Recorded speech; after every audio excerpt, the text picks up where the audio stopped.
A cold chill crawls up your spine as another message goes unanswered. The words, short, flat, final, linger in your mind, rejected again.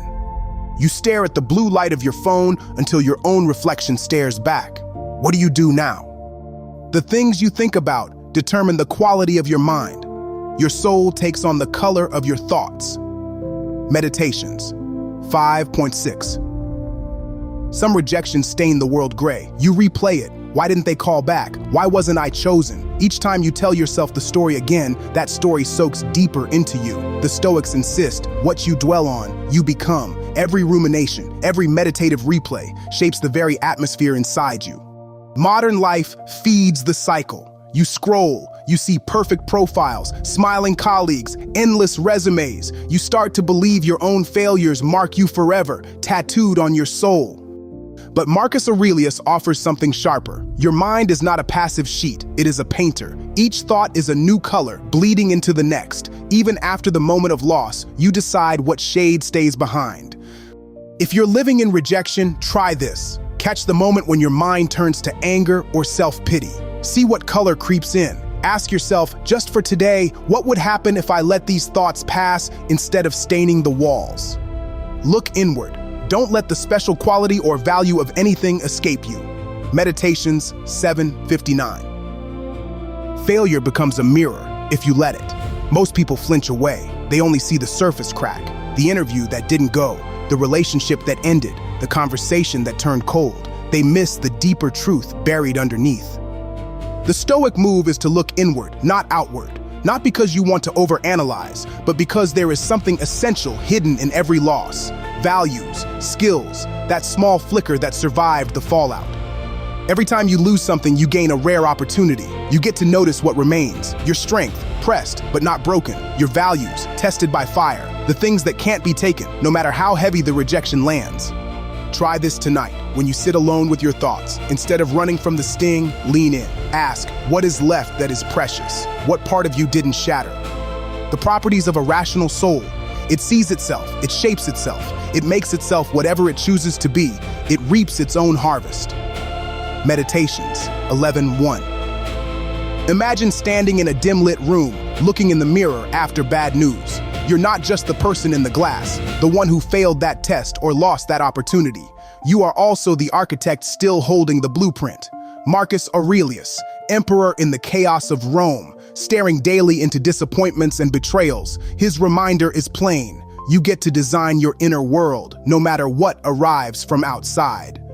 The soul is not just a mirror, it is a craftsman. When failure knocks the wind from your lungs, remember, you can build again, right from the rubble. You can decide what the next day looks like and which seeds you'll plant in the aftermath. It's a power that unfolds slowly, one act at a time. Tomorrow morning, shape your routine, make your bed, hold your coffee, list out one thing you control today. Small choices lay the next foundation, even when the world feels unsteady. Of all the faculties, you will find not one which is capable of contemplating itself, and therefore not one which is capable either of approving or disapproving. How far does the grammar faculty possess the power of contemplating? Only so far as to judge about language. But how far does the faculty of reason possess this power? It contemplates both itself and everything else. Discourses 1.1.1. In a world scrolling forward at breakneck speed, introspection feels like a lost art. But Epictetus, once a slave, now philosopher-teacher, knew that reason is our natural advantage. Language explains, reason examines. Only humans can look in the mirror of the mind and question their own thoughts. Only we can ask, why am I so destroyed by this failure? Does it really mean what I think it means? Or, is this rejection as final as it feels, or just a story I'm telling myself? When your thoughts spiral, borrow Epictetus's question habit. Catch a belief as it forms. Hold it up. Is it true or just habitual? Is it helpful or just noise? This is your unique power, to step outside the storm of feeling and study it for what it is. You don't have to silence your inner critic right away, but you can refuse to let it rule. Do you ask what is the foundation of a sound mind? It is not to find pleasure in useless things. The The foundation is to have a clear, unclouded view of the truth, to value nothing as your own possession which can be taken from you, to count as pleasurable those things only which truly are pleasurable, to seek no greater blessings than those which you can win for yourself. Letters 88:20. Seneca wrote these words in exile. Stripped from the highest circles of Roman privilege, he learned what it meant to have nothing left but the mind itself. These days, losing a job, a relationship, an opportunity can feel like the world dropped away. But what remains is the foundation of your own mind, what you cannot lose, even when the world takes everything else. Most things we chase bring only fleeting relief, dopamine at the next notification, pride in a raise that vanishes by the next annual review. Seneca invites us to test what we really need. If it can be taken, was it truly ours? A sound mind, he says, is clear. It does not confuse the temporary for the permanent. It rests easy, knowing that joy, peace, honesty, these are not for sale, not even at the highest price.